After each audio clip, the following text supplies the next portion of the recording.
La dernière fois, j'ai parlé de la façon dont le plan de Dieu est mis en œuvre à travers la nation d'Israël.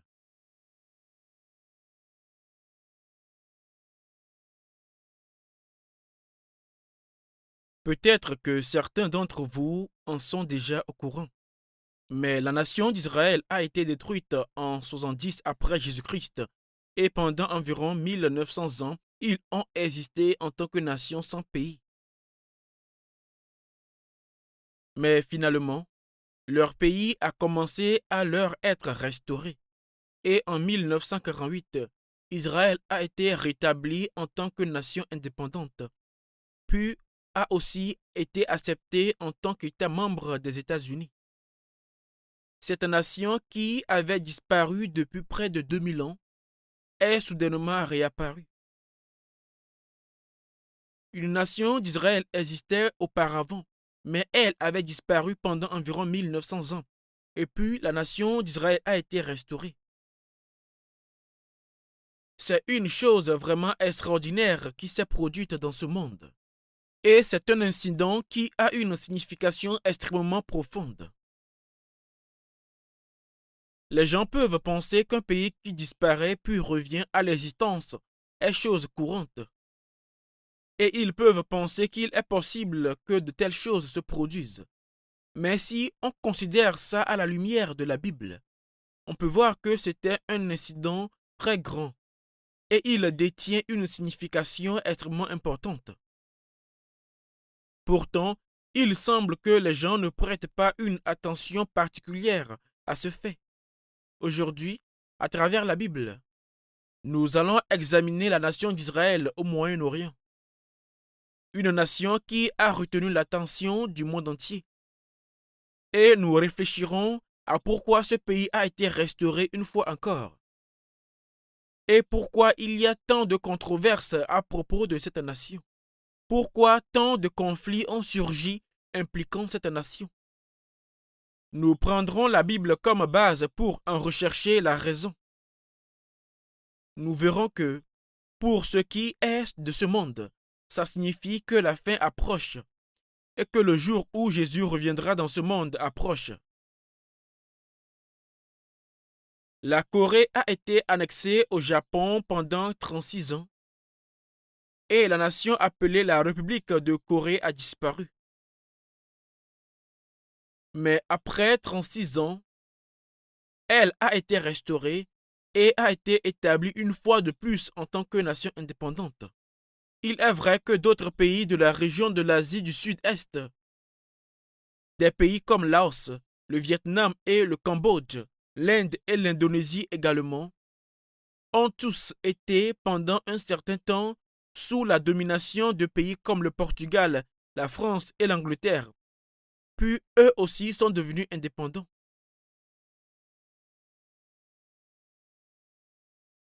Mais à l'exception d'Israël, il n'y a pas d'autre exemple d'une nation qui a disparu, ses citoyens étant dispersés à travers le monde pendant près de 2000 ans, après quoi ils sont retournés sur leur terre une fois de plus. Dans le cas d'Israël, peu d'Israélites sont restés vivants dans ce pays. La plupart d'entre eux étaient dispersés dans le monde entier. Ils ont été faits prisonniers et ont vécu dans des pays étrangers. La terre elle-même est devenue la propriété d'autres nations et le peuple a été dispersé partout dans le monde. Et cette situation s'est poursuivie pendant pas moins d'environ 1900 ans. Mais ensuite, ce peuple est revenu et a établi une fois de plus une nation indépendante. Ça ne s'est jamais produit dans le cas de toute autre nation. En étudiant la Bible aujourd'hui, nous verrons comment de tels événements sont basés sur la Bible et comment le plan de Dieu qui a été fixé par écrit il y a longtemps, il y a environ 2 ou 3 000 ans, a été accompli et continue de s'accomplir précisément selon ce qui est dit dans la Bible. Nous examinerons certains de ces événements à travers la Bible. Tournons-nous maintenant vers la Bible. Jérémie chapitre 30.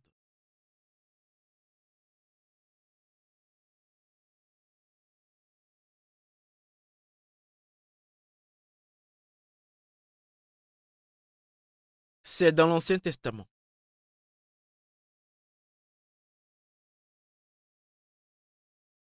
Jérémie chapitre 30. Je vais lire du verset 1 au verset 3. La parole qui fut adressée à Jérémie de la part de l'Éternel en ces mots. Ainsi parle l'Éternel, le Dieu d'Israël. Écris dans un livre toutes les paroles que je t'ai dites. Voici, les jours viennent, dit l'Éternel, où je ramènerai les captifs de mon peuple d'Israël et de Juda, dit l'Éternel. Je les ramènerai dans le pays que j'ai donné à leurs pères, et ils le posséderont.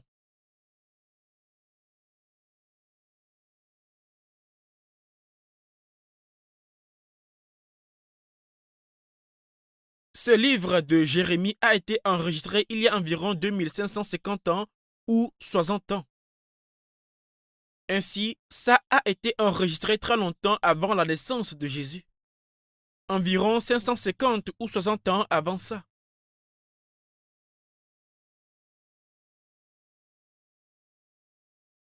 Cette prophétie a été faite il y a si longtemps.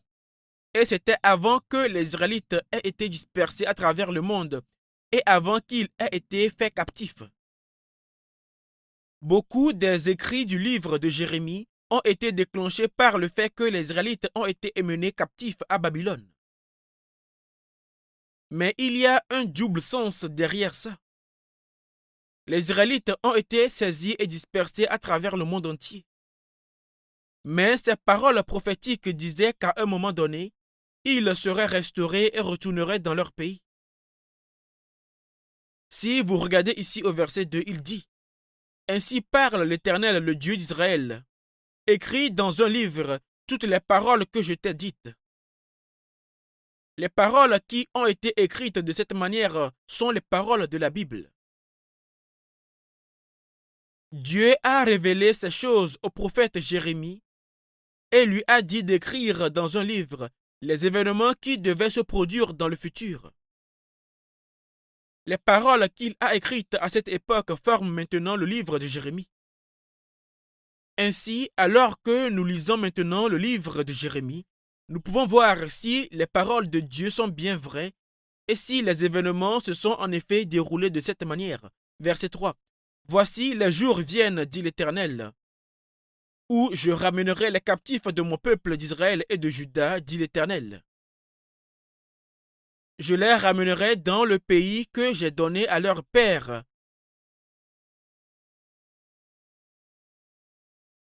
Il les ramènerait dans le pays qu'il avait donné à leurs ancêtres, et ils le posséderont.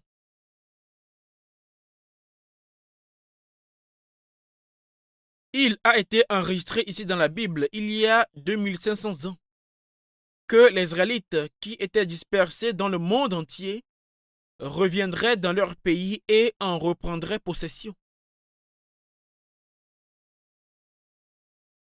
Vous êtes sans doute au courant du conflit au Moyen-Orient.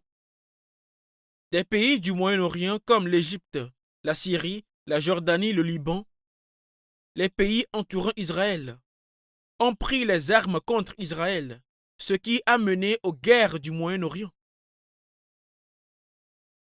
La troisième de ces guerres du Moyen-Orient est appelée la guerre des 6 jours et a eu lieu en 1967. C'était la troisième des guerres du Moyen-Orient. Lors de la guerre des 6 jours, les troupes israéliennes ont pris possession de toute la terre d'Israël.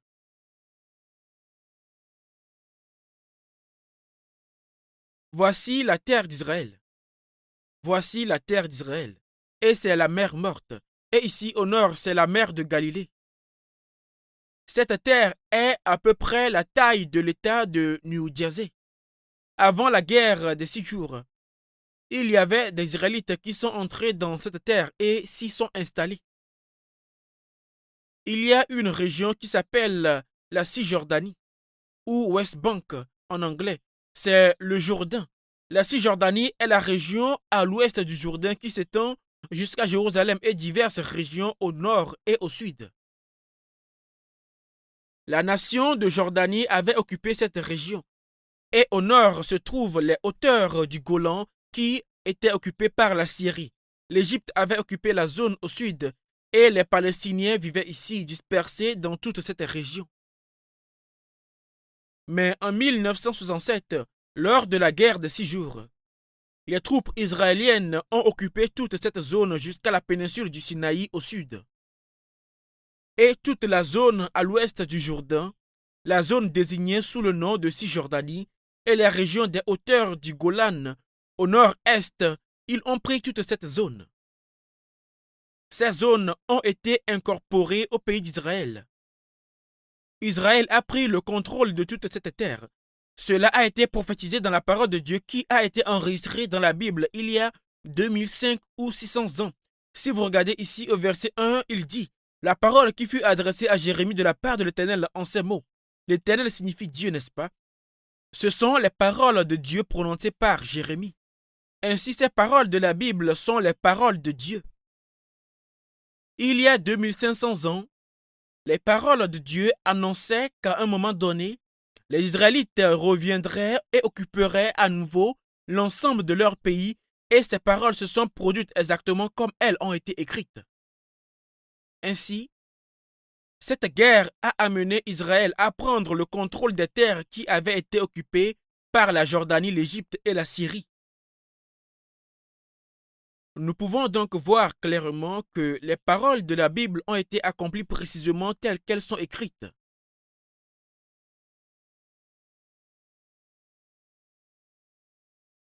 Tournons-nous ensuite vers Ésaïe chapitre 60. Ésaïe est le livre avant Jérémie.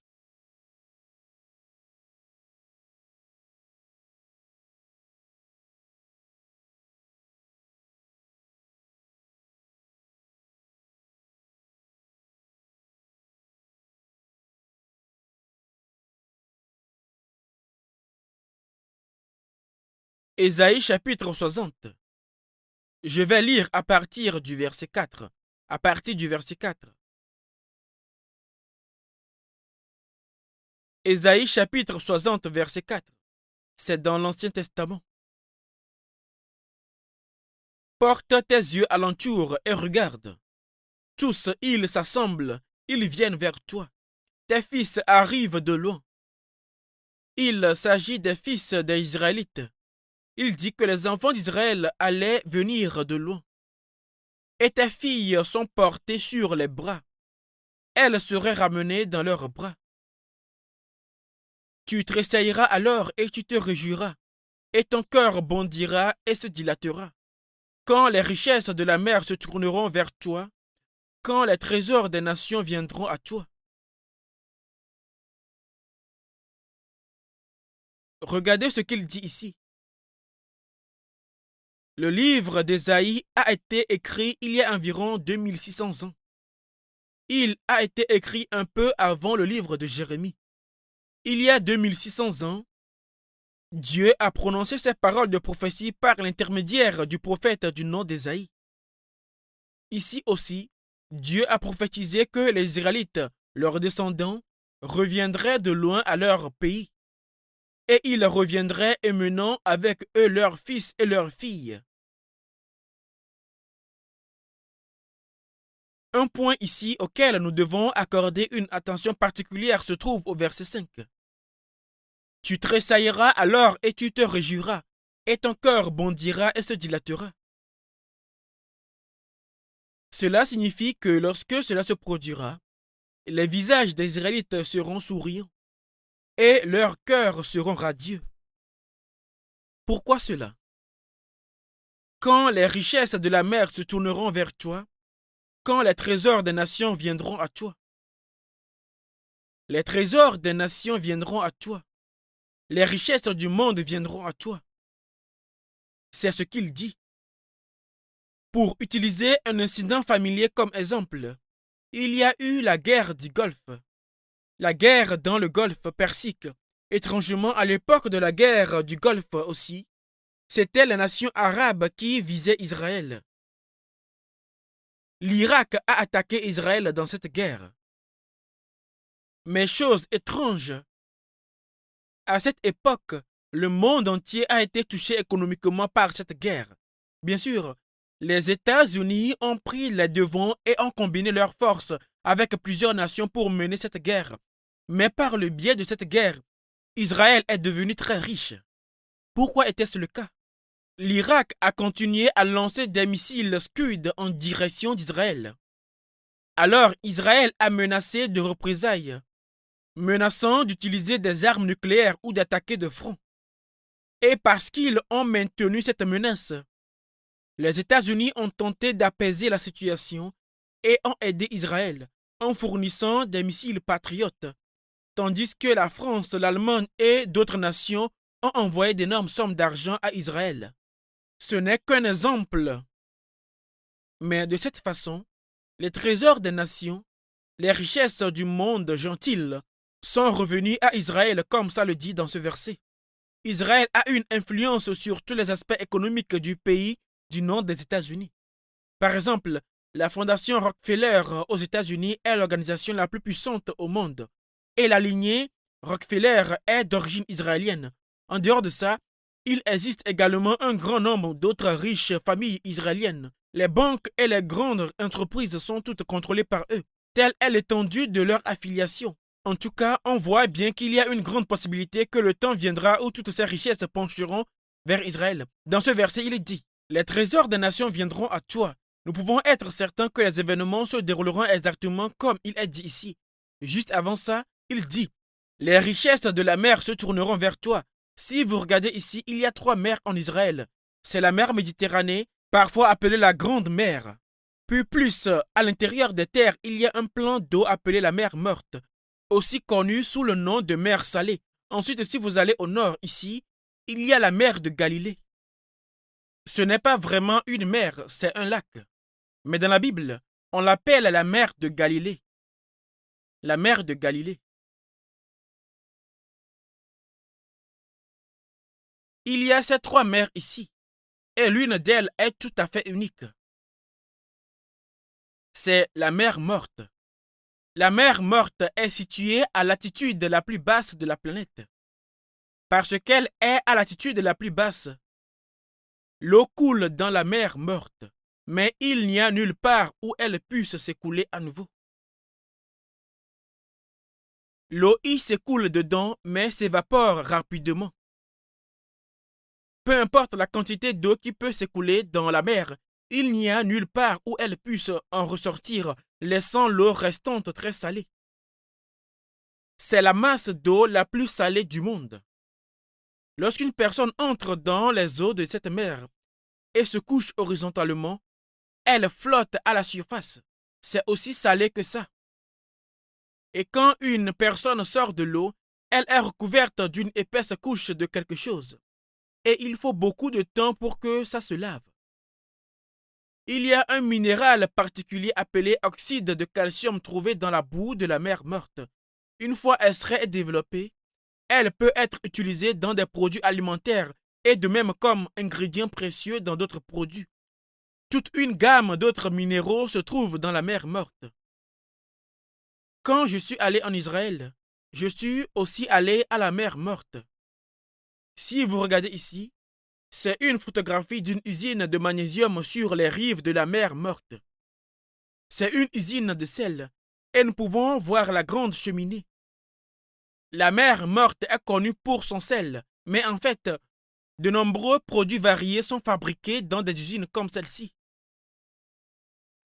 Le gouvernement israélien a développé et gère ces usines. Qu'est-ce que cela indique? Cela nous montre que les paroles de la Bible qui disent « Les richesses de la mer se tourneront vers toi », ces paroles qui ont été enregistrées il y a 2600 ans, s'accomplissent maintenant exactement comme elles sont écrites. Regardez maintenant le verset 8. Verset 8. Veuillez le lire après moi. Qui sont ceux-là qui volent comme des nuées, comme des colombes, vers leur colombier? Plutôt, je vous ai dit quand le livre d'Ésaïe a été écrit. C'était il y a combien de temps? Il a été enregistré il y a 2600 ans. Veuillez dire si vous connaissez la réponse à la question suivante. Le premier avion a été inventé il y a combien de temps? Vous ne savez pas? Combien de temps s'est-il écoulé depuis la production du premier avion? C'était il y a une centaine d'années. C'était en fait un peu plus de 100 ans, mais c'est tout. Maintenant, regardez ce qu'il dit ici dans la Bible. Ceci a été écrit il y a 2600 ans. Et il est dit que lorsque les Israélites retourneraient dans leur patrie, ils voleraient comme des nuées et comme des colombes vers leur colombier. C'est ce que dit la Bible. Peu importe à quel point ils puissent essayer, comment quiconque aurait-il pu imaginer quelque chose comme ça il y a 2600 ans? Même juste une centaine d'années auparavant, si quelqu'un avait dit « Dans peu de temps, l'homme volera dans le ciel », les gens auraient répondu « Es-tu fou ou quoi? Arrête de dire de telles bêtises. Comment les gens peuvent-ils voler dans les airs? » Ne pensez-vous pas que les gens l'auraient réprimandé de cette façon? Et pourtant, il y a 2600 ans, c'était écrit dans la Bible que lorsque les Israélites reviendraient dans leur pays, après avoir été dispersés à travers le monde, ils voleraient. Il est dit qu'ils reviendront comme un nuage flottant dans l'air et comme une colombe qui vole. Quand il s'agit du pays d'Israël, il est entouré sur 3 côtés par des pays ennemis. Sur 3 côtés, il y a des nations ennemies et le côté restant borde la mer. La Corée du Sud est dans une situation semblable. Maintenant, vous pouvez venir ici par bateau du Japon, c'est le cas en ce moment. Mais ce n'était pas possible dans le passé, n'est-ce pas? Et Israël est similaire. Afin que les Israélites retournent dans leur patrie, la seule voie est par avion. La seule façon d'entrer dans ce pays est par avion. Ainsi, alors que les Israélites du monde entier reviennent dans leur pays, ils viennent tous en avion. Donc, si vous regardez ces articles de journaux ici, nous avons des titres comme 400 000 Juifs de Russie ont obtenu la sortie. Et regardez celui-ci. 14 500 venus en avion. Exode des Juifs éthiopiens. 14 500 Éthiopiens ont été soudainement transportés par voie aérienne. Les Éthiopiens ont un teint de peau plus foncé, mais ces gens étaient aussi des Juifs. Ainsi, lorsque tous ces gens sont retournés dans leur patrie, ils ont voyagé en avion. J'ai aussi lu dans un journal un article sur des Juifs rentrant dans leur pays par avion du nord et du sud du Yémen. Ainsi, tous les Israélites qui retournent dans leur pays doivent prendre l'avion. Il est donc évident que ce que la Bible dit ici est vrai, n'est-ce pas? Qu'en pensez-vous? Cela a été enregistré il y a 2600 ans, que lorsque les Israélites retourneraient dans leur patrie, ils voleraient comme des nuées et comme des colombes. Cela ne serait pas possible sans les paroles de Dieu qui voit même l'avenir en un coup d'œil. Nous pouvons donc conclure que la Bible est la parole de Dieu. La Bible n'est pas les mots des hommes. C'est la parole de Dieu qu'il a donnée à l'homme à travers l'inspiration du Saint-Esprit. Allons maintenant à Jérémie chapitre 31, verset 8.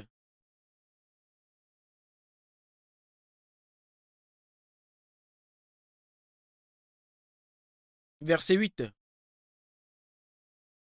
Jérémie chapitre 31, verset 8.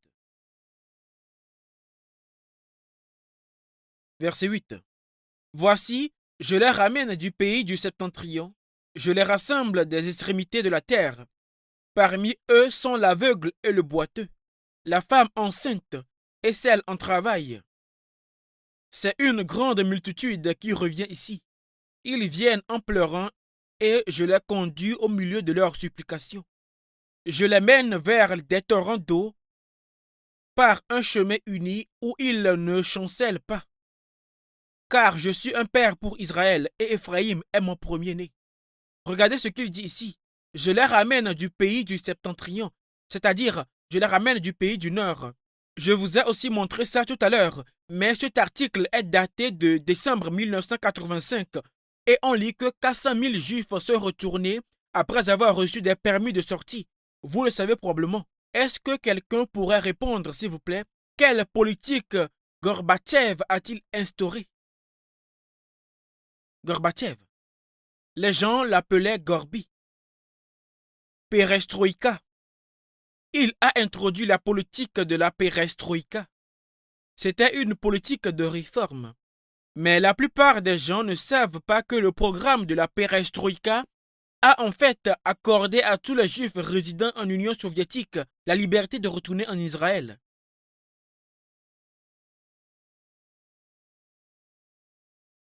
Peu de temps après l'introduction de cette politique de la perestroïka, ce fut la fin pour Gorbatchev. L'Union soviétique a été remplacée et Gorbatchev a été chassé de son poste de président. C'est ce qui s'est passé. À l'origine, avant la libération, il y avait environ 2 500 000 juifs vivant en Russie. 2 500 000. Mais les soviétiques ont sévèrement persécuté les Israélites. Les Russes ont commencé à persécuter les Juifs très sévèrement. Ils leur faisaient des menaces par téléphone au beau milieu de la nuit, disant que c'était à cause des Juifs que leur niveau de vie baissait. Ils ont jeté des pierres à leurs fenêtres et les ont brisées. Les Juifs étaient donc assujettis à de terribles menaces. Mais lorsque la politique de la perestroïka a été introduite, ils ont tous eu la possibilité de retourner dans leur patrie. Regardez ce qui est dit ici. Il est clairement dit, voici je les ramène du pays du septentrion. Aujourd'hui, nous pouvons observer de nos propres yeux comment ces événements se déroulent conformément aux paroles prophétisées il y a environ 2500 ans ou 2600 ans.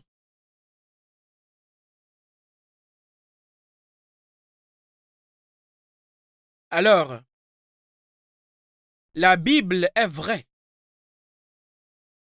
La Bible parle de choses qui sont vraies. Ce n'est pas une collection vague et abstraite d'histoires inventées. La Bible entière est vraie, du début à la fin.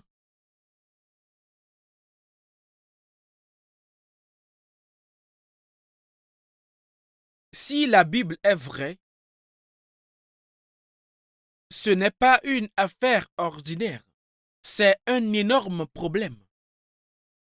Tournons-nous maintenant vers l'évangile de Luc chapitre 21. C'est dans le Nouveau Testament. Luc chapitre 21. Luc chapitre 21. Dans le Nouveau Testament. Luc chapitre 21.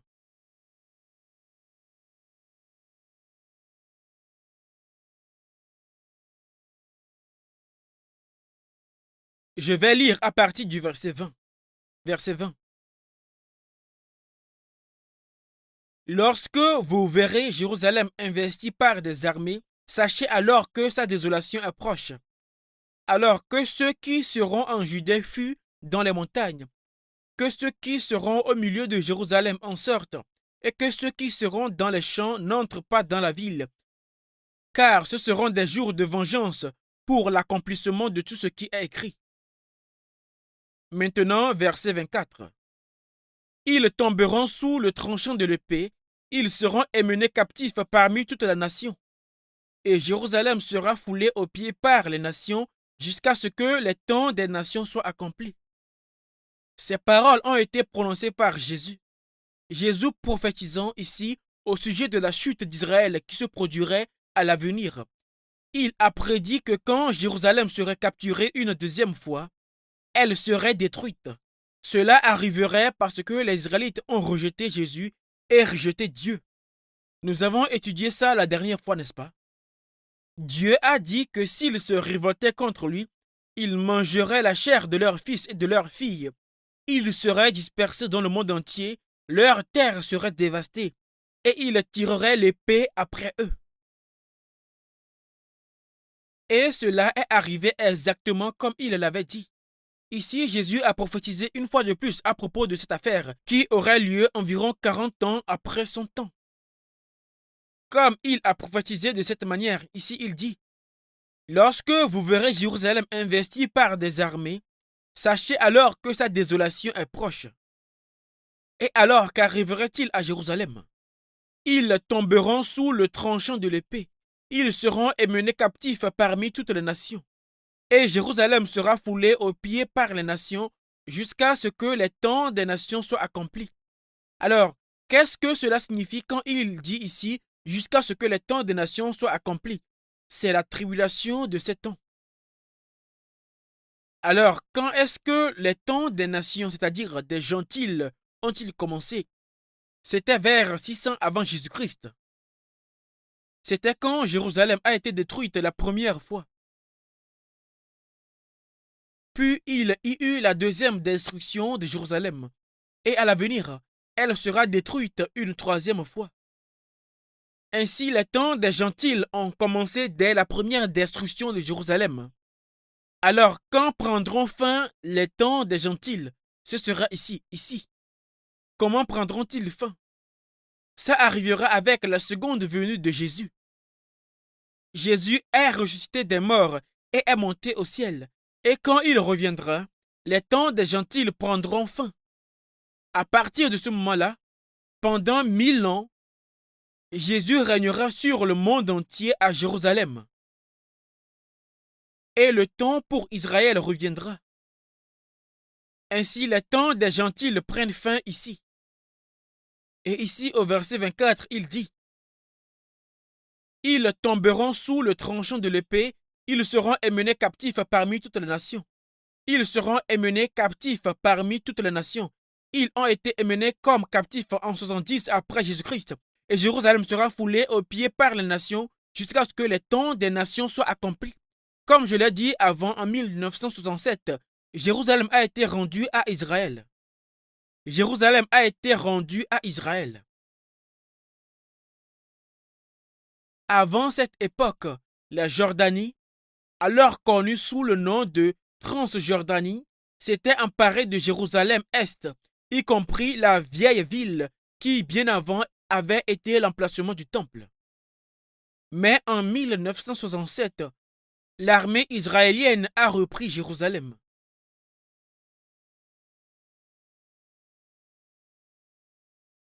Il peut sembler que ça a marqué la fin des temps des nations ou des gentils, mais ce n'était pas encore le cas. Laissez-moi vous expliquer pourquoi. En plein milieu de Jérusalem se trouve l'endroit où Salomon avait construit le temple. On l'appelait aussi Mont Sion. C'est le site sur lequel le temple de Salomon a été construit. Mais maintenant, il y a 2 mosquées qui ont été construites. Les 2 mosquées qui s'y trouvent actuellement sont la mosquée Al-Aqsa et la mosquée d'Omar. Mais le jour où ces mosquées seront complètement démolies et que le temple d'Israël sera reconstruit, le territoire tombera véritablement sous la possession d'Israël. La préparation pour la construction du temple est bien avancée, mais les mosquées n'ont pas encore été démolies. Depuis qu'Israël a repris la totalité de Jérusalem en 1967, c'est la preuve que la fin des temps des gentils est proche. Il y a un autre point que nous pouvons tirer de ça. Les Israélites retournant dans leur pays. Quelle est la signification du retour des Israélites dans leur patrie? Cela signifie que le temps pour Jésus-Christ de revenir dans ce monde est presque arrivé. Alors viendra le temps pour Jésus de régner. Un temps de paix parfaite, où il n'y aura plus de péché. À ce moment-là, cette période actuelle de péché prendra fin. Ainsi, le retour des Israélites dans leur pays est un incident extrêmement important. Ce n'est pas une question insignifiante. Israël est devenu une nation indépendante, mais il y a encore un grand nombre d'Israélites dispersés à travers le monde. Je ne connais pas les chiffres précis, mais il y a actuellement environ 6 millions de Juifs aux États-Unis. Et il y en a toujours beaucoup en Amérique du Sud. La plupart de ceux qui vivaient en Russie sont maintenant revenus. Regardez le verset 29 maintenant, verset 29. Et il leur dit une comparaison. Voyez le figuier et tous les arbres. Dès qu'ils ont poussé, vous connaissez de vous-même en regardant que déjà l'été est proche. De même, quand vous verrez ces choses arriver, sachez que le royaume de Dieu est proche. Regardez ce qui est dit ici. Jésus a raconté une parabole faisant référence à deux catégories d'arbres. L'un est le figuier et l'autre tous les arbres. Que représente-t-il? Il symbolise une nation et des nations. Quand il dit tous les arbres, il s'agit de toutes les nations. Donc, si nous pensons aux nations du monde, l'Union soviétique a maintenant été dissoute et une communauté d'États indépendants s'est formée. Dans la région qui était autrefois l'Union soviétique, il existe maintenant une fédération d'environ 12 divisions administratives. Plusieurs nouveaux pays sont venus à l'existence. Avant la fin de la Seconde Guerre mondiale, il y avait une soixantaine de nations dans ce monde. C'était avant la fin de la Seconde Guerre mondiale. L'Empire britannique était considéré comme la terre sur laquelle le soleil ne se couche jamais. C'est ce que les gens disaient. C'est parce que la Grande-Bretagne avait la domination sur tant de terres autour du monde qu'il semblait que la lumière du soleil brillait toujours sur au moins une partie de leur territoire. Mais à la fin de la Seconde Guerre mondiale, la plupart des nations sont devenues indépendantes à travers le monde. Maintenant, il y a plus de 180 pays dans le monde. Ici, dans la Bible, il dit « Voyez tous les arbres, dès qu'ils ont poussé, dès qu'ils sont restaurés. L'un des arbres est le figuier. Le figuier représente la nation d'Israël. Alors, vous voyez, quand Israël, qui avait disparu il y a 2000 ans, et toutes les autres nations du monde sont devenues indépendantes, qu'est-ce que cela signifiait? Relisons-le encore, verset 29. Il leur dit une comparaison. Voyez le figuier et tous les arbres. Dès qu'ils ont poussé, vous connaissez de vous-même en regardant que déjà l'été est proche. De même, quand vous verrez ces choses arriver, sachez que le royaume de Dieu est proche.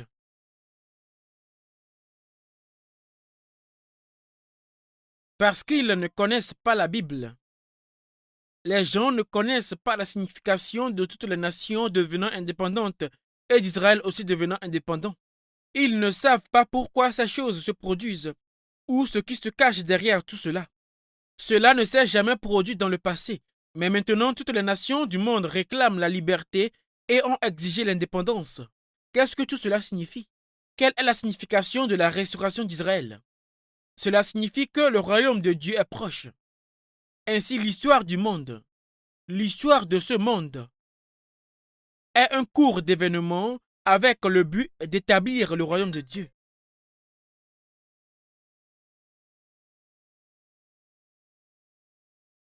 Jésus a dit, « Quand vous verrez ces choses arriver, sachez que le royaume de Dieu est proche. » Mais pensez à cela. Êtes-vous prêt à entrer dans le royaume de Dieu? Le royaume de Dieu n'est pas ouvert à tout le monde et n'importe qui. Vous ne pouvez pas simplement vous porter volontaire et vous attendre à y entrer. Veuillez répéter après moi. Si un homme ne naît de nouveau, il ne peut voir le royaume de Dieu. Si un homme ne naît d'eau et d'esprit, il ne peut entrer dans le royaume de Dieu. Jésus l'a dit très clairement. Le royaume de Dieu est proche. Mais les gens sont trop occupés par d'autres choses. Nous pouvons voir clairement que le royaume de Dieu est proche, juste devant nos yeux, n'est-ce pas? Et pourtant, les gens ne se préparent pas à y entrer.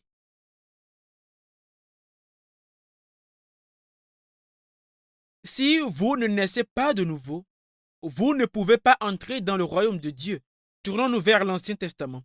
Ézéchiel chapitre 36. C'est juste après Jérémie. Ézéchiel chapitre 36. Ézéchiel chapitre 36.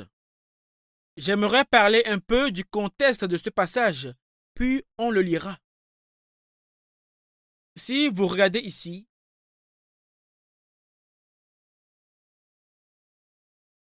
il y a 3500 ans, quand Moïse conduisait les Israélites dans ce pays, ils ont reçu la loi au mont Sinaï. Puis ils ont continué. Ils ont continué passant par un endroit appelé Élat. Et puis quand ils sont arrivés ici, ils ont envoyé des espions dans le pays de Canaan. Les espions ont été envoyés et on leur a dit d'explorer la terre. Lorsque les espions sont revenus, ils ont emporté avec eux une grappe géante de raisin, si grosse que ça devait être porté à deux, suspendu à une perche. Ça démontre que ce pays qui est appelé le pays où coule le lait et le miel, cette terre promise de Canaan, était extrêmement fertile et très bonne pour l'agriculture. C'était un endroit vraiment agréable à vivre. Mais comme on l'a vu la dernière fois, en l'an 70, Israël a été détruit. Et après cela, cette terre est devenue complètement désolée. La raison en était qu'après l'an 70, la pluie a cessé de tomber sur cette terre. C'est toujours pareil aujourd'hui. Si vous allez en Israël maintenant, vous constaterez qu'il pleut quelquefois pendant l'hiver, mais le reste de l'année, il ne pleut pas. Ni en été, ni en automne. Il ne pleut pas tout simplement. Ainsi, au cours des 1900 dernières années, la terre est devenue complètement dévastée.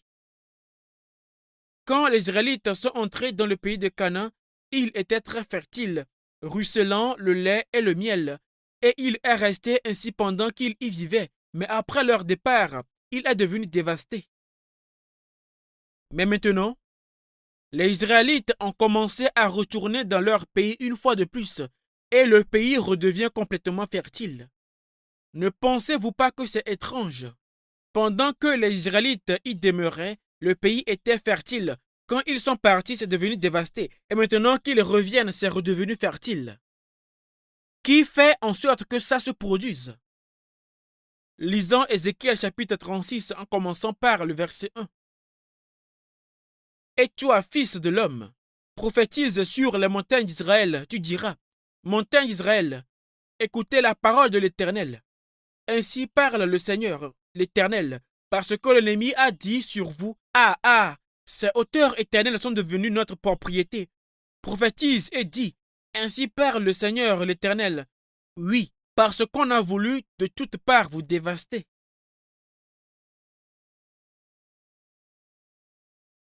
Ici, on se réfère aux gentils. Et vous engloutirez pour que vous soyez la propriété des autres nations. Parce que vous avez été l'objet des discours et des propos des peuples. Donc, ceci signifie que le pays d'Israël était devenu complètement désolé et était une moquerie. Il a été l'objet des propos, calomnies et moqués. Allons au verset 7, verset 7. C'est pourquoi ainsi parle le Seigneur l'Éternel. Je lève ma main. Ce sont les nations qui vous entourent qui porteront elles-mêmes leur ignominie. Maintenant, alors qu'Israël commence à se rétablir, une nation qui l'entoure auront honte et porteront elles-mêmes leur ignominie. Verset 8.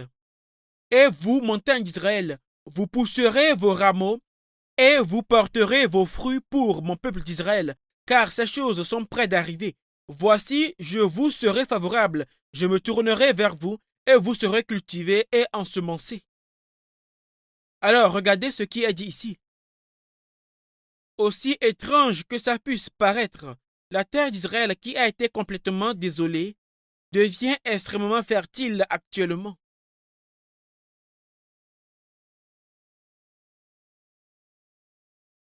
Je vais continuer à expliquer tout ça aujourd'hui. Mais si vous ne croyez pas ce que je dis, vous pouvez toujours visiter Israël et voir par vous-même. Si vous voulez voir ça par vous-même, allez visiter Israël. Mais prenez une Bible avec vous, avec la Bible en main, jetez un coup d'œil au champ par vous-même. En Europe, vous constaterez que les Espagnols mangent des mandarines d'Israël. Les mandarines israéliennes sont rouges et vraiment savoureuses. Et il y a des champs pleins d'oliviers en Israël. La terre est devenue extrêmement fertile. Les Israéliens ont planté des légumes et du blé. Leur système agricole est très impressionnant. J'ai vu ça de mes propres yeux. Je parle d'après mon expérience personnelle. Mais auparavant, la terre d'Israël était totalement dévastée. Autrefois, c'était un désert total. Mais maintenant que les Israélites sont retournés dans leur pays, il est en train d'être restauré. Maintenant, verset 34. Ézéchiel chapitre 36, verset 34. La terre dévastée sera cultivée tandis qu'elle était déserte aux yeux de tous les passants. Et l'on dira, cette terre dévastée est devenue comme un jardin d'Éden.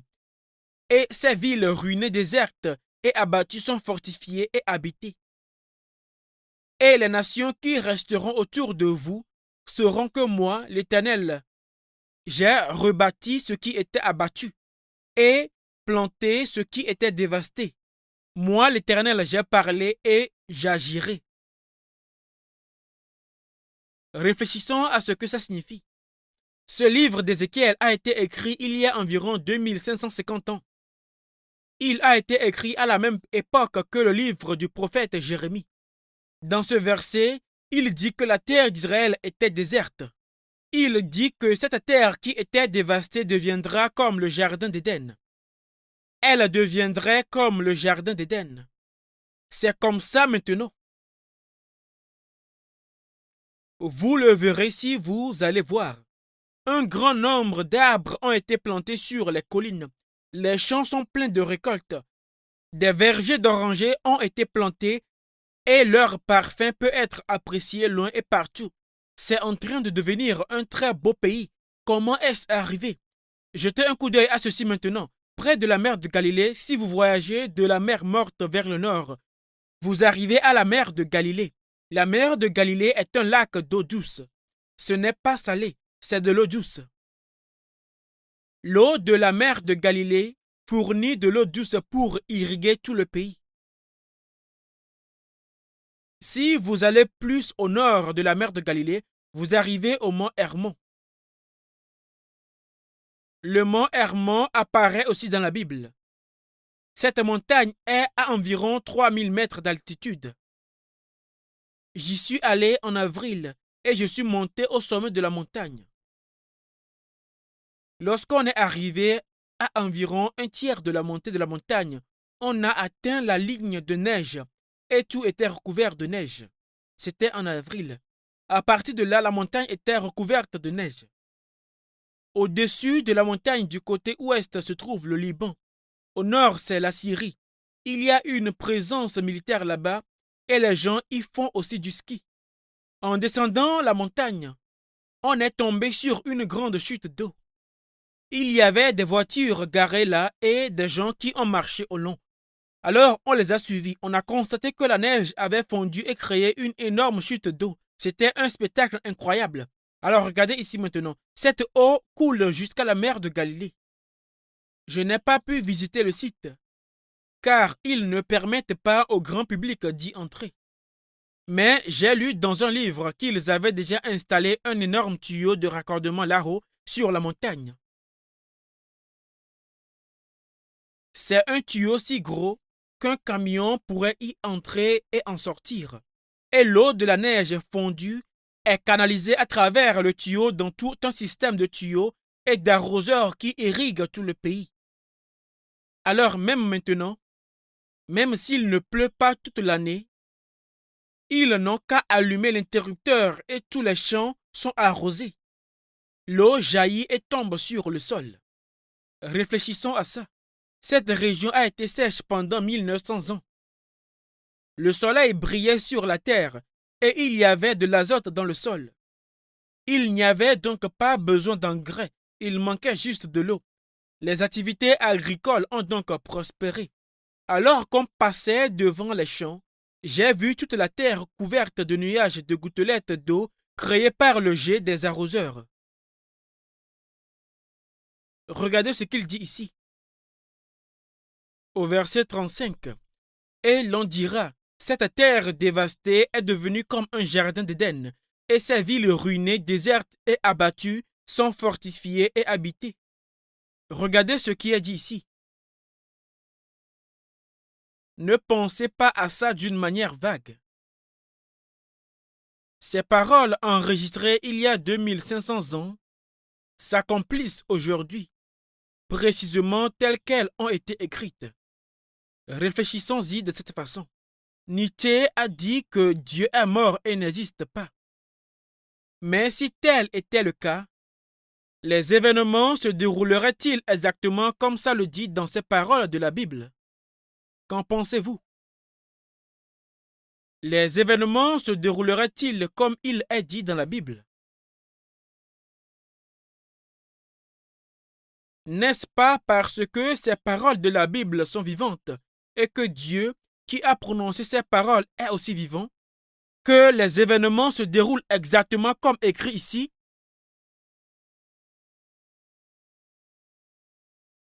N'est-ce pas vrai? Dieu n'est-il pas vivant? Les paroles de la Bible sont vivantes, n'est-ce pas? Le fait que ces paroles soient réalisées des milliers d'années après avoir été écrites ne le prouve-t-il pas?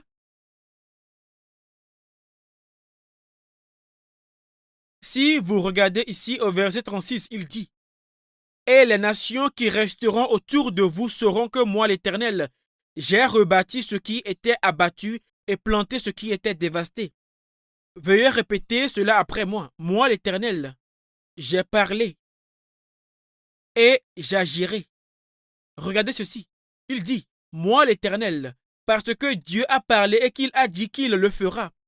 Parce qu'il a dit et j'agirai, c'est en train de s'accomplir maintenant. »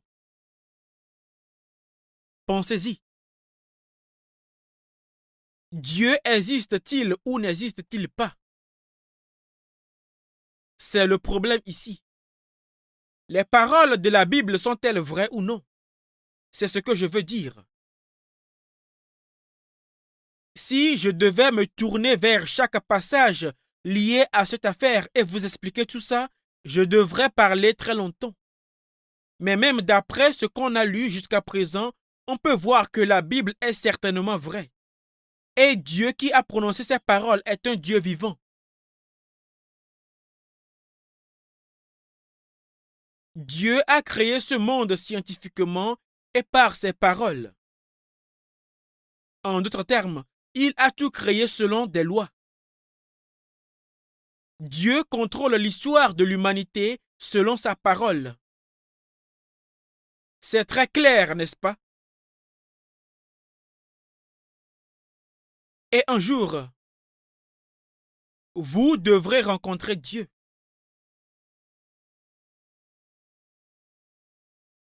On a lu ça lors d'une conférence précédente, mais dans Apocalypse chapitre 21, il dit « Voici le tabernacle de Dieu avec les hommes, il habitera avec eux et ils seront son peuple, et Dieu lui-même sera avec eux. » C'est l'endroit où Dieu vivra avec l'homme. C'est une référence au monde éternel de l'amour. Un jour, chaque individu doit rencontrer Dieu.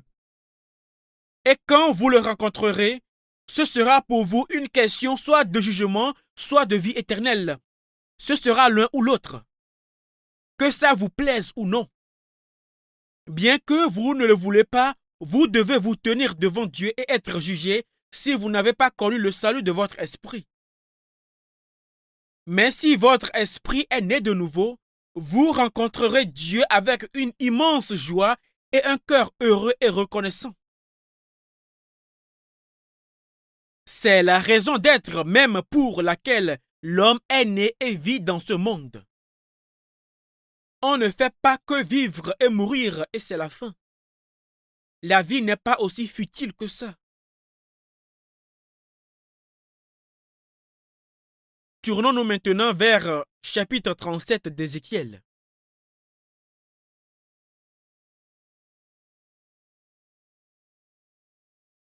Chapitre 37, à partir du verset 1. La main de l'Éternel fut sur moi, et l'Éternel me transporta en esprit et me déposa dans le milieu d'une vallée remplie d'ossements.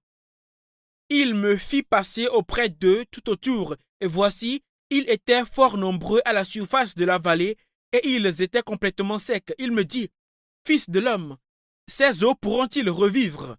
Je répondis, Seigneur éternel, tu le sais. Il me dit, prophétise sur ces eaux et dis-leur, ossements desséchés, écoutez la parole de l'Éternel. Ainsi parle le Seigneur l'Éternel à ces eaux. Voici, je vais faire entrer en vous un esprit, et vous vivrez.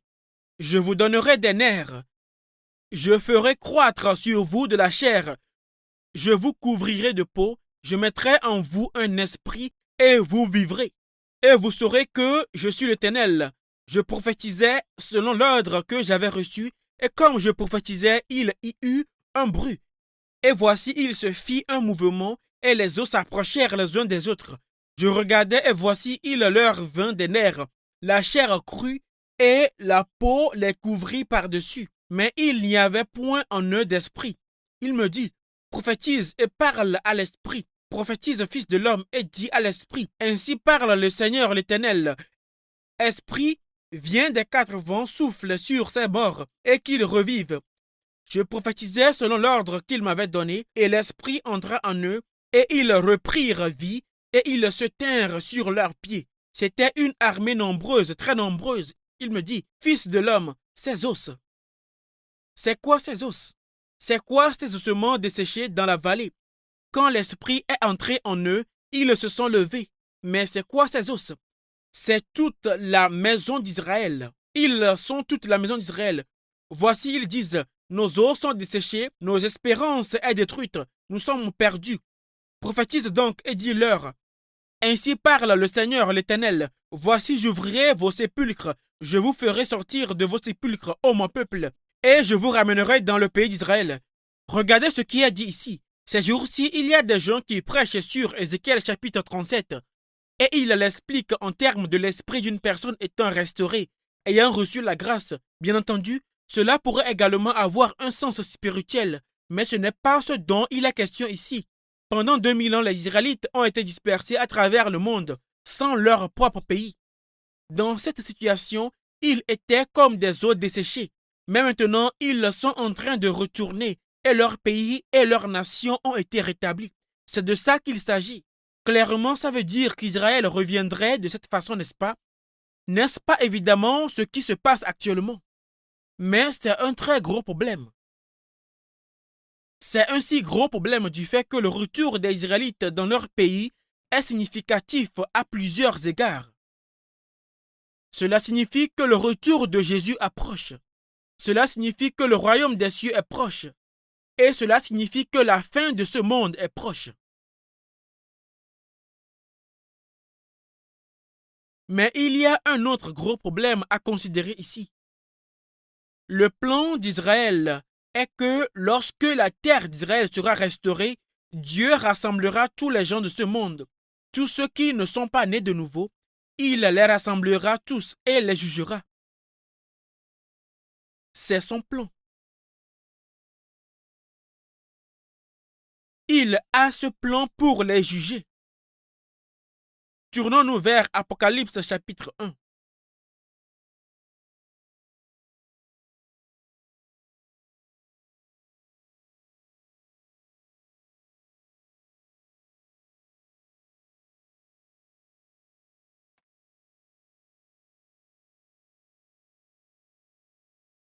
Apocalypse chapitre 1, verset 3. C'est dans le Nouveau Testament, vers la toute fin de la Bible. Apocalypse, chapitre 1, verset 3. Lisons cela ensemble. Heureux celui qui lit et ceux qui entendent les paroles de la prophétie et qui gardent les choses qui sont écrites, car le temps est proche. Recevons une bénédiction aujourd'hui. Vous aimeriez recevoir une bénédiction, n'est-ce pas? Vous devez être honnête, n'est-ce pas? Mais quand les gens parlent d'être bénis, ils y pensent souvent en termes de superstition, comme avoir de la chance au jeu. Ils parlent d'être bénis par une longue vie, d'avoir beaucoup d'enfants, d'être en bonne santé et bien d'autres choses encore.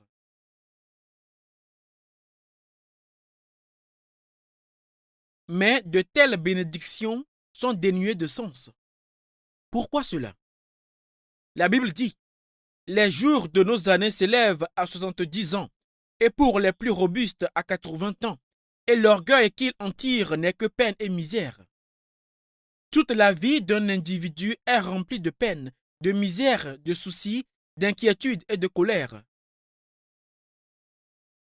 Il parvient à peine à traverser sa vie de cette façon.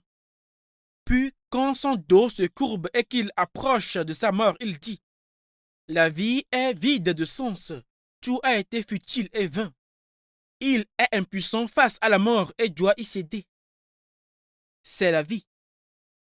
Pensez-y. Quelle bénédiction y a-t-il dans ce genre de vie? À quoi bon gagner beaucoup d'argent et devenir riche? Quel intérêt y a-t-il à étudier beaucoup et à devenir savant? Quel genre de bénédiction est-ce? Combien de temps cela va-t-il durer? Mais puisqu'une vraie bénédiction existe véritablement, essayons de la recevoir. Regardez ce qui est dit ici. Heureux celui qui lit et ceux qui entendent les paroles de la prophétie et qui gardent les choses qui sont écrites, car le temps est proche. Regardez ceci maintenant. Les gens font toutes sortes de choses pour être heureux et recevoir des bénédictions. Mais il y a ici un moyen très facile, une méthode très facile. Il dit: heureux celui qui lit et ceux qui entendent les paroles de la prophétie. Puisqu'il dit que celui qui lit et ceux qui entendent sont heureux et bénis. Recevons cette bénédiction aujourd'hui. S'il vous plaît, ne prenez pas cette affaire à la légère, c'est réel. Vous pouvez vraiment recevoir une bénédiction. Le livre de l'Apocalypse est très difficile à comprendre. Puisque c'est si difficile, les gens ont tendance à éviter de le lire. Et même s'ils le lisent, ils ne comprennent pas vraiment ce qu'il dit. Même ainsi, plus d'interprétations ont été faites du livre de l'Apocalypse que de tout autre livre de la Bible. Mais en même temps, ces interprétations sont aussi les plus absurdes. Et pourtant, il existe une clé pour comprendre le livre de l'Apocalypse. Il y a une clé pour le comprendre. Tout comme une bande déchirable permet d'ouvrir un sac sans aucun problème. Allons à Apocalypse chapitre 5.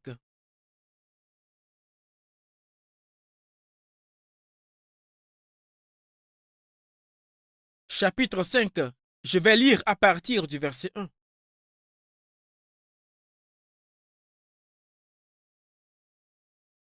Puis je vis dans la main droite de celui qui était assis sur le trône un livre écrit en dedans et en dehors, scellé de 7 sceaux. Et je vis un ange puissant qui criait d'une voix forte, qui est digne d'ouvrir le livre et d'en rompre les sceaux. Permettez-moi d'expliquer ce passage au fur et à mesure. Ce sont les choses que l'apôtre Jean a vues dans une vision, une révélation. Dieu était assis comme ça sur son trône dans le ciel. Et dans sa main droite, il y avait un livre. Et je ne sais pas ce qui était écrit dans le livre, mais il était couvert d'écritures en dedans et en dehors. Mais ce livre était scellé de 7 sceaux, de sorte que personne ne pouvait l'ouvrir. C'était l'œuvre de Dieu. Et maintenant, verset 3. Et personne dans le ciel, ni sur la terre, ni sous la terre, ne put ouvrir le livre ni le regarder. Et je pleurais beaucoup de ce que personne ne fut trouvé digne d'ouvrir le livre ni de le regarder. L'apôtre Jean a reçu cette révélation alors qu'il était sur l'île de Patmos. Il a vu ces choses comme si elles se produisaient réellement. Et puisqu'il n'y avait personne pour ouvrir le livre ou pour connaître son contenu, Jean pleura amèrement.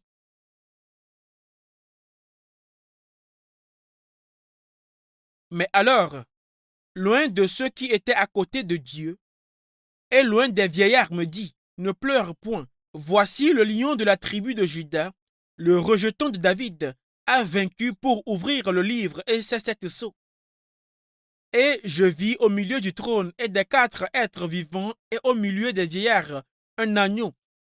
Cet agneau est Jésus. Jésus est l'agneau qui était là comme immolé. Jésus est venu sur cette terre et a été immolé. Il avait 7 cornes et 7 yeux, qui sont les 7 esprits de Dieu envoyés par toute la terre. Il vint et il prit le livre de la main droite de celui qui était assis sur le trône. Jésus est venu devant Dieu le Père et a pris le livre. Il a pris ce livre. Quand il eut pris le livre, les 4 êtres vivants et les 24 vieillards se prosternèrent devant l'agneau, tenant chacun une harpe et des coupes d'or remplies de parfums qui sont les prières des saints. Et ils chantaient un cantique nouveau en disant, « Tu es digne de prendre le livre et d'en ouvrir les sceaux, car tu as été immolé et tu as racheté pour Dieu par ton sang des hommes de toute tribu, de toute langue, de tout peuple et de toute nation. Tu as fait d'eux un royaume et des sacrificateurs pour notre Dieu, et ils régneront sur la terre. » Lorsque Jésus, en tant qu'agneau, a pris le livre, les vieillards et les 4 êtres vivants qui étaient là ont chanté un cantique d'une voix forte. En d'autres termes, ils louaient Dieu. Et maintenant le verset 11. Je regardais et j'entendis la voix de beaucoup d'anges autour du trône et des êtres vivants et des vieillards, et leur nombre était des myriades de myriades et des milliers de milliers. Ensuite, les armées célestes des anges ont tous commencé à chanter ensemble. Ils ont tous chanté ensemble, alors que les 24 vieillards et les êtres vivants ont commencé à chanter ensemble. Tous les anges ont aussi commencé à chanter d'une voix forte. Verset 12. Il disait d'une voix forte, « L'agneau qui a été immolé est digne de recevoir la puissance, la richesse, la sagesse, la force, l'honneur, la gloire et la louange. » Et maintenant le verset 13. Et toutes les créatures qui sont dans le ciel, sur la terre et sous la terre, sur la mer et tout ce qui s'y trouve, je les entendis qui disaient, à celui qui est assis sur le trône et à l'agneau, soit la louange, l'honneur, la gloire et la force au siècle des siècles. Regardez ce qu'il dit ici. Et toutes les créatures qui sont dans le ciel, sur la terre, sous la terre, sur la mer. Toutes les créatures du monde chantaient. Qu'est-ce que cela veut dire? Quelles chansons les poissons de la mer pourraient-ils chanter? Quelles chansons les oiseaux dans le ciel auraient-ils chanté? Quelles chansons l'univers aurait-il pu chanter? Vous pensez peut-être que c'est absurde de dire que toutes ces choses chantaient. Mais il y a aussi un verset dans la Bible qui dit que les étoiles chantaient. Il y a un piano là-bas. Si vous deviez jouer sur ce piano, il chanterait, bien qu'il n'a pas de vie en lui. Quand le cœur chante un cantique, il chante un rythme avec l'accompagnement au piano. Mais il y a un instrument de musique qui est bien plus grand que ce piano. Je le sais pour un fait. Cet instrument, c'est l'univers. Comme je l'ai déjà mentionné dans une autre conférence, la Terre tourne sur son axe tout en avançant le long de sa trajectoire orbitale. Et elle produit un bruit énorme en le faisant. J'en ai fait entendu le son que fait la Terre alors qu'elle tourne. Je suis allé une fois à la Curtis Machine Company qui était alors située à Greenbelt, Maryland, près de Washington, d'essai aux États-Unis. C'était une entreprise qui fabriquait des satellites. Les astronautes qui avaient voyagé dans un vaisseau spatial au-delà de l'atmosphère terrestre avaient fait un enregistrement du son que fait la Terre alors qu'elle tourne sur son axe et l'entreprise l'avait mis à la disposition des visiteurs. Je suis donc allé et j'ai entendu le bruit de la Terre qui tournait. Lorsque vous appuyez sur les touches d'un piano, des marteaux à l'intérieur frappent les cordes et chaque corde produit un son différent. Il y a le son que fait la Terre alors qu'elle tourne. Il y a le son que fait Mars alors qu'elle tourne. Et toutes les étoiles de la Voie lactée font un son différent alors qu'elles tournent.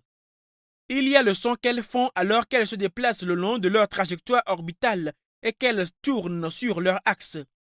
Ainsi, chacune produit son propre son unique en fonction de sa position. Je crois que c'est un son beaucoup plus beau et plus magnifique que le son qui sort d'un piano.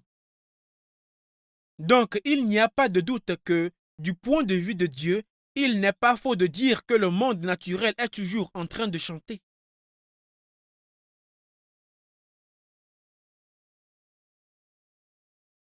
Lorsque Jésus, le Fils de Dieu, a reçu le livre scellé devant Dieu, toutes les créatures qui sont dans les cieux, les 24 vieillards, les êtres vivants et les anges ont tous chanté. Toute la création chantait. C'était parce que c'était un événement tellement colossal. Ils chantaient parce que c'était un événement si extraordinaire. De quoi s'agissait-il? Dans Genèse chapitre 1 verset 28, on a lu que Dieu a donné à quelqu'un la domination sur le monde qu'il avait créé. À qui l'a-t-il donné? Il l'a donné à Adam, n'est-ce pas? Mais ensuite, Adam l'a jeté. Adam a cédé la domination sur ce monde. Et qui en a pris le contrôle? Qui était-ce? C'était le diable, n'est-ce pas? Ce monde a été livré au diable et il en est venu à lui appartenir. Ainsi, lorsque Jésus, le second Adam, reviendra, ce sera pour reprendre le monde qu'Adam avait livré au diable.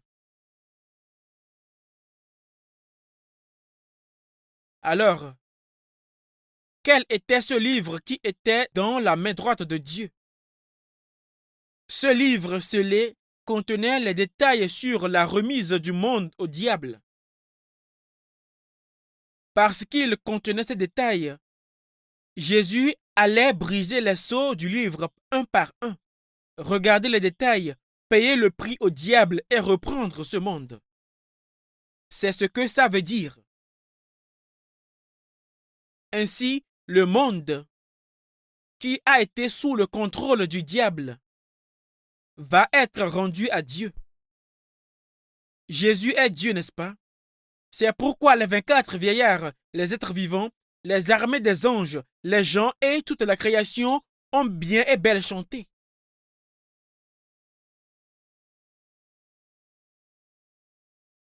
La chanson qu'ils ont chantée devait donc être extrêmement puissante et importante.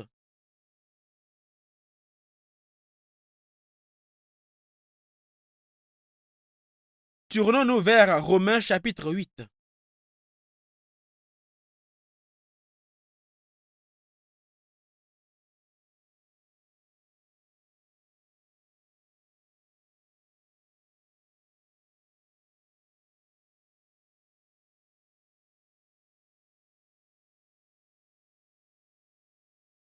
Romains chapitre 8, verset 19.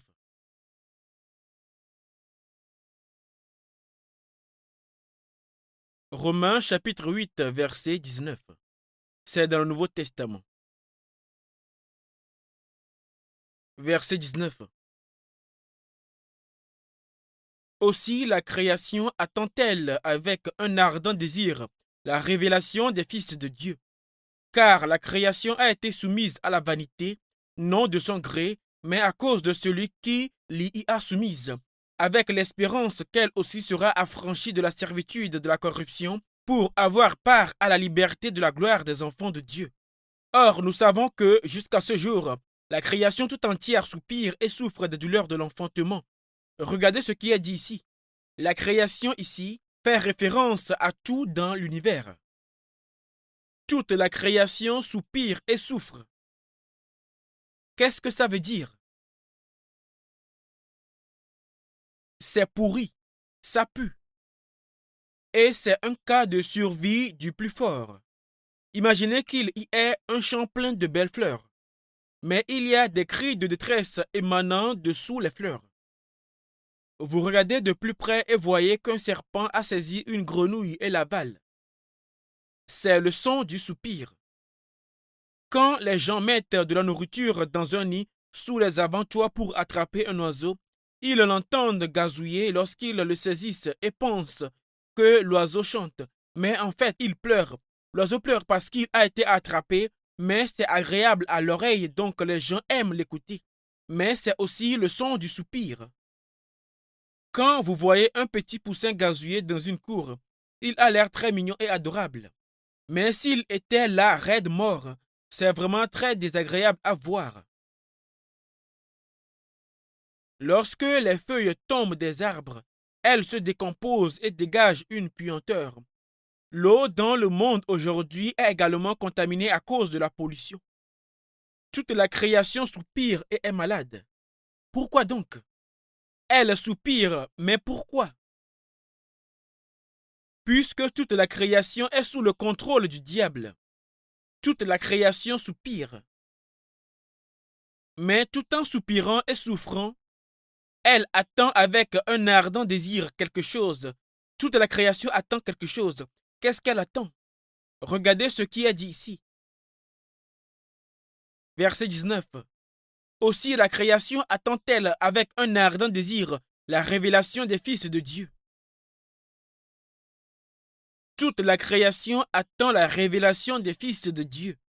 Ainsi, comme je l'ai expliqué lors de la deuxième conférence, au cours de l'histoire qui comprend notre temps présent, Dieu a planté une semence. Cette semence était son fils unique. Et l'histoire est le processus par lequel de nombreux fils de Dieu naissent par lui, c'est-à-dire par Jésus.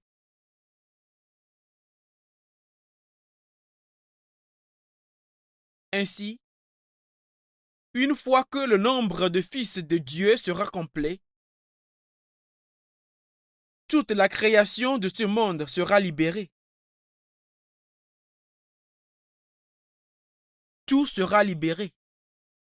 C'est ce qu'attend toute la création. C'est ce que ça veut dire ici. Relisons-le encore. Verset 19. Aussi la création attend-elle avec un ardent désir la révélation des fils de Dieu. Et le verset 21. Avec l'espérance qu'elle aussi sera affranchie de la servitude de la corruption pour avoir part à la liberté de la gloire des enfants de Dieu. Quand le nombre des fils de Dieu, des gens qui sont nés de nouveau, des gens dont les esprits sont sauvés, sera accompli, le monde sera jugé.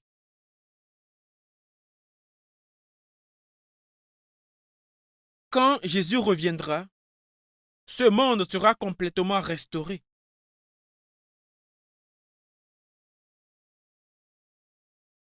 La malédiction sera brisée et tout ce qui se décompose et qui pue disparaîtra. C'est ce qu'attend toute la création.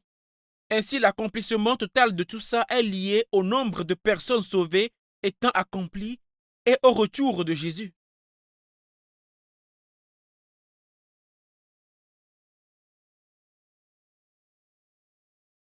Revenons au chapitre 5 de l'Apocalypse.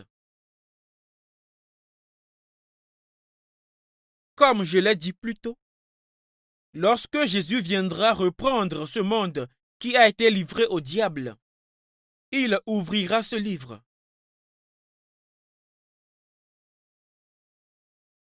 À mesure qu'il rompt les sceaux un par un et ouvre le livre, le prix sera payé au diable. Le prix sera payé. Le prix sera payé au diable. Et Jésus reprendra le monde. Laissez-moi vous poser une question. Quand Dieu paie le prix au diable, quel est ce prix? Quel sera ce prix?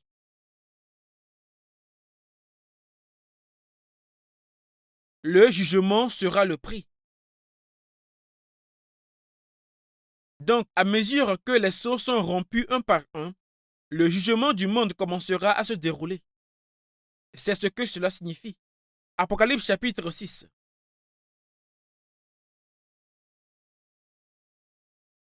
Chapitre 6, verset 1.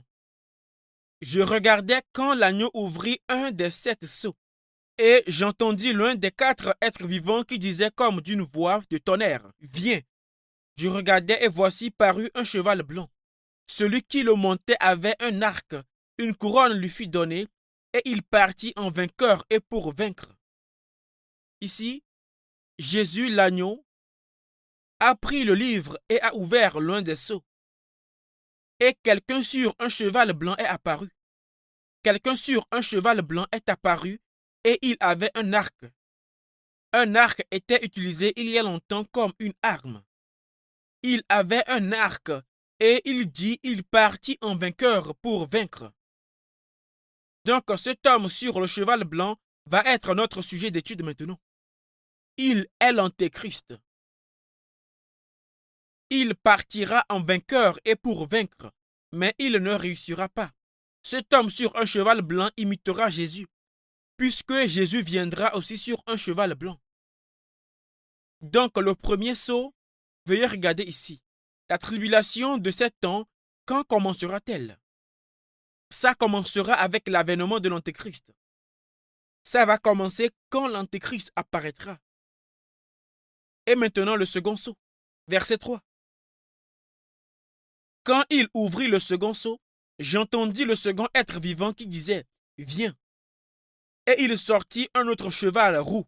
Celui qui le montait reçut le pouvoir d'enlever la paix de la terre, afin que les hommes s'égorgeassent les uns les autres, et une grande épée lui fut donnée. Il s'agit d'une guerre. Le second sceau a été rompu et le prix à payer a été montré. Et quel était ce prix? C'était la guerre. On ne connaît pas les chiffres exacts, mais au cours de cette tribulation de 7 ans, environ 2/3 des gens dans ce monde mourront. Une terrible guerre va éclater. C'est le prix qui sera payé au diable. Et maintenant le troisième sceau, verset 5. Quand il ouvrit le troisième sceau, j'entendis le troisième être vivant qui disait « Viens ». Je regardais et voici parut un cheval noir. Celui qui le montait tenait une balance dans sa main. Et j'entendis au milieu des 4 êtres vivants une voix qui disait « Une mesure de blé pour un denier et 3 mesures d'orge pour un denier. » Il s'agit d'une famine, une famine. Un denier représente une énorme somme d'argent, mais il dit que cela sera payé pour une mesure de blé ou 3 mesures d'orge. Une grande famine surviendra pendant la tribulation. Les gens n'auront pas les moyens d'acheter de la nourriture, même avec une bonne somme d'argent. Et puis, il y aura des tremblements de terre. Des tremblements de terre. Je ne sais pas si vous savez combien de tremblements de terre se produisent dans ce monde. Un grand nombre de personnes meurent chaque année dans les tremblements de terre. Ces tremblements de terre se produisent en Amérique du Sud, le long de la côte Pacifique, tout le long de la côte ouest des États-Unis jusqu'en Alaska. Ils se produisent dans tout le Japon et vers le sud, et en Chine continentale. Ils se produisent à travers l'océan Indien et dans des endroits comme la Turquie, l'Iran et la Grèce et dans la région de l'Ukraine. Un grand nombre de tremblements de terre continuent de se produire. Et il continue d'y avoir de nombreuses victimes de tous ces tremblements de terre. Comme je l'ai expliqué dans la première de ces conférences, lorsque la lave souterraine bouillonne puis éclate à la surface, c'est une éruption volcanique. Et une telle éruption peut faire trembler la terre. Il y a aussi d'autres causes, notamment le mouvement des plaques tectoniques. Je ne suis pas très familier avec ça, mais tout est relié à la lave en fusion et à une accumulation de gaz sous la surface de la Terre. Ces événements auront lieu continuellement pendant le temps de la tribulation. De plus, les cœurs des gens deviendront extrêmement méchants. Ils sont déjà devenus mauvais, mais leurs cœurs deviendront méchants à l'extrême. Et à l'avenir, il est fort possible que de nombreux incidents terribles se produisent même parmi les habitants d'un même pays à mesure que la nourriture vient à manquer et la vie devient extrêmement difficile. Le cœur des gens deviendra de plus en plus mauvais et c'est la direction dans laquelle les gens de ce monde se dirigent même maintenant. Tous ces aspects sont liés au jugement de ce monde. Allons à Apocalypse chapitre 13. Apocalypse chapitre 13. Je vais lire à partir du verset 1. Et il se tint sur le sable de la mer. Puis je vis monter de la mer une bête qui avait 10 cornes et 7 têtes, et sur ces cornes 10 diadèmes, et sur ces têtes des noms de blasphème. On a ici un phénomène assez étrange. Une créature est montée de la mer et c'était une bête. Elle avait 7 têtes sur un corps, et elle avait 10 cornes. Il dit que cette bête étrange montait. Continuons à lire pour voir ce qu'est cette bête. La bête que je vis était semblable à un léopard. Les parties les plus effrayantes de ces animaux sont toutes réunies ici. Ses pieds étaient comme ceux d'un ours.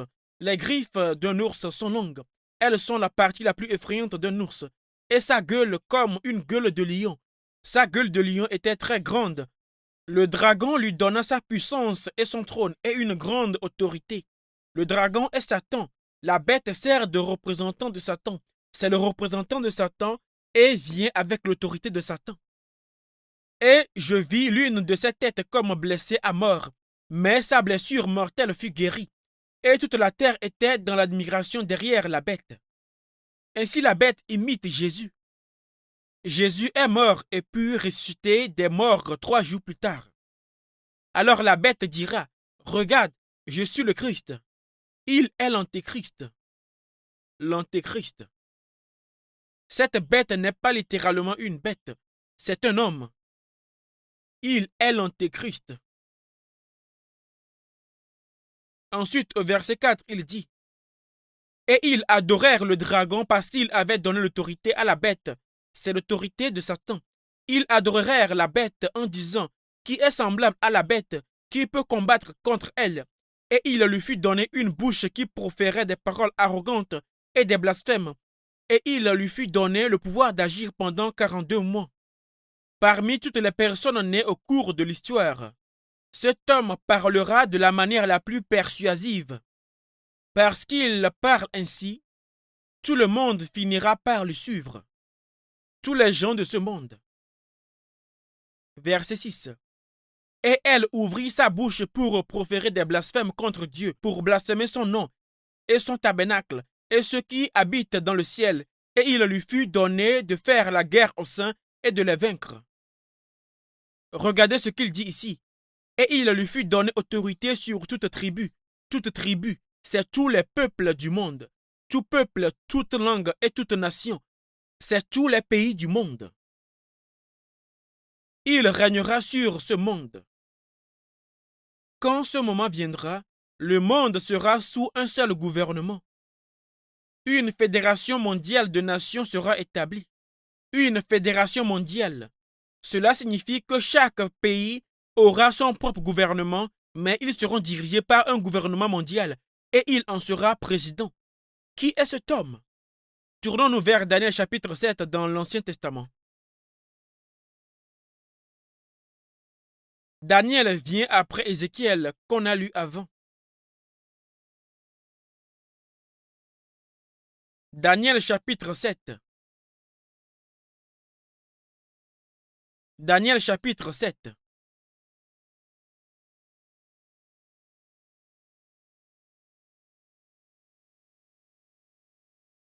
Je vais lire à partir du verset 15.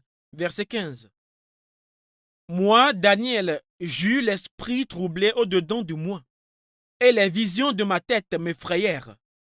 Je m'approchai de loin de ceux qui étaient là, et je lui demandai ce qu'il y avait de vrai dans toutes ces choses. Il me dit et m'en donna l'explication. Ces 4 grands animaux, ce sont 4 rois. Daniel a vu 4 grands animaux. Et ces 4 grands animaux représentent 4 rois. Ce sont des personnes. 4 rois. Verset 17. Ces 4 grands animaux, ce sont 4 rois qui s'élèveront de la terre. Mais les saints du Très-Haut recevront le royaume. Et ils posséderont le royaume éternellement, d'éternité en éternité. Ensuite, je désirais savoir les vérités sur le 4e animal.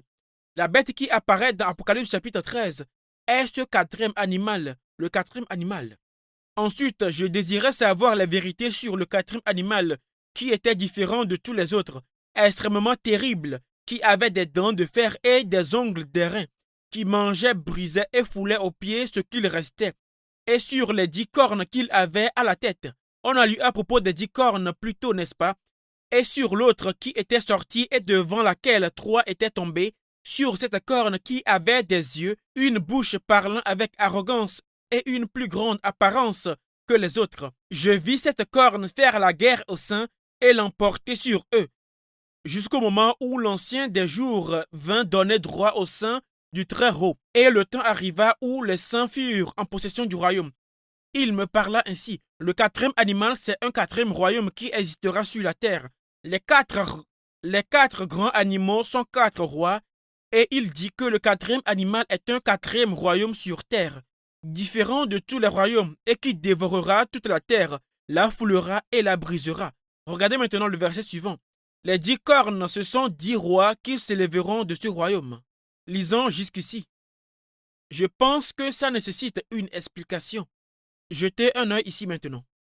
Lorsque Jérusalem est tombée vers 600 avant Jésus-Christ, c'était quand les temps des gentils ont commencé, n'est-ce pas? Les temps des gentils continuent jusqu'à ce que Jésus revienne. Il dit ici que depuis le début des temps des gentils, 4 rois, 4 empires allaient régner sur ce monde. Le premier d'entre eux était Babylone. Babylone. Babylone était située dans la région de l'actuel Irak, qui était impliquée dans la guerre du Golfe. L'Irak est l'endroit où se trouvait l'ancienne Babylone. Bagdad, la capitale de l'Irak, est l'endroit où se trouvait la ville de Babylone. C'est de là qu'un roi appelé Nebuchadnezzar régnait sur l'ensemble du monde connu. L'entier du monde connu. C'était le berceau de la civilisation. Il a conquis toute cette région et Jérusalem a aussi été conquise. En conséquence, les Israélites ont été emmenés captifs à Babylone. Le deuxième empire était celui de la Perse. C'était la Perse. C'est l'Iran d'aujourd'hui. Le roi Cyrus de Perse s'est élevé et a détruit Babylone. La Perse a pris les rênes et s'est emparée de tous les pays qui avaient été sous le règne de Babylone. C'est le deuxième animal. Le troisième animal est la Grèce, sous le règne d'Alexandre le Grand. Alexandre le Grand a longtemps combattu la Perse et l'a finalement vaincu.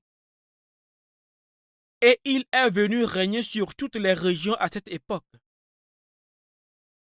Alexandre a pris ses armes et s'est battu jusqu'en Inde. Mais il est ensuite tombé malade et est mort. Alexandre était philosophe. Mais il est mort à l'âge de 33 ans et l'empire grec fut divisé en 3 États distincts. L'un de ces 3 États a été repris par Rome. Rome est le 4e royaume. Jules César de Rome a d'abord poursuivi un système politique centré sur le Sénat. Il a formé un triumvirat de sénateurs, y compris Pompée. Mais les 2 autres dirigeants sont morts et Jules César a pris le contrôle de Rome. Mais ensuite, il a été assassiné. Après son assassinat, son fils adoptif a régné. Dans la Bible, on trouve que c'était César Auguste qui était au pouvoir à l'époque de Jésus. Dans Luc chapitre 2, on lit que Jésus est né sous le règne de César Auguste. Donc Rome est le 4e royaume. Mais ensuite, Rome a été attaquée par l'Empire ottoman. Mais elle n'a pas été détruite.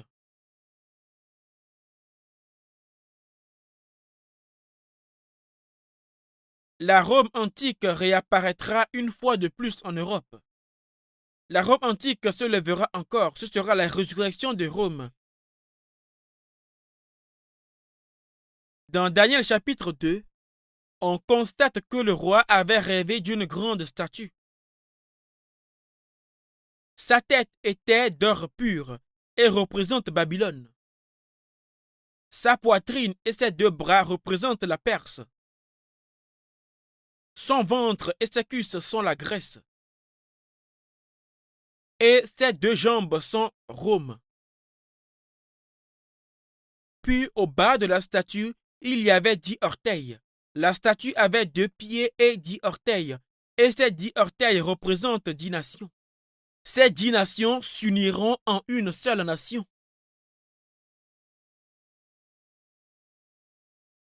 Ces paroles qui ont été enregistrées il y a 2000, 2500 et 3000 ans s'accomplissent maintenant sous nos yeux.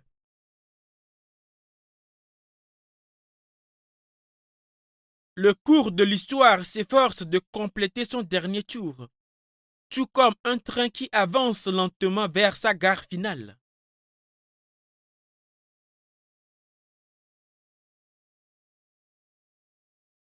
Alors que nous vivons à cette époque, quel est le principal problème auquel on doit faire face? Toutes ces choses prouvent que le royaume de Dieu est proche. Mais afin d'entrer dans le royaume de Dieu, vous devez avoir l'expérience de naître de nouveau, l'expérience de votre esprit étant sauvé. Permettez-moi de vous demander à tous de baisser la tête. J'ai une question pour chacun d'entre vous. Et je vous en prie, répondez en votre conscience, peu importe ce que quelqu'un d'autre pourrait dire. Avez-vous déjà eu l'expérience d'être né de nouveau en vous rendant compte de la vérité dans les paroles de la Bible? Sinon, vous ne pouvez pas entrer dans le royaume de Dieu. Puisque c'est le sujet dont nous traitons à travers ces conférences, j'espère que vous mettrez tout votre cœur à écouter ces paroles. Saint Seigneur, nous vous remercions. Nous sommes ignorants et lents à apprendre. Mais nous prions que vous nous mèneriez à nous rendre compte de la vérité dans votre parole alors que nous la lisons. C'est avec une compassion sincère que nous prêchons votre parole. Seigneur, s'il vous plaît, veillez sur cette conférence et guidez-nous par le Saint-Esprit afin que la porte au cœur de ceux qui écoutent soit ouverte et qu'ils reçoivent votre voix dans leur cœur. Nous prions pour que vous veillez sur le reste du temps que nous avons ensemble et nous prions en votre nom. Amen.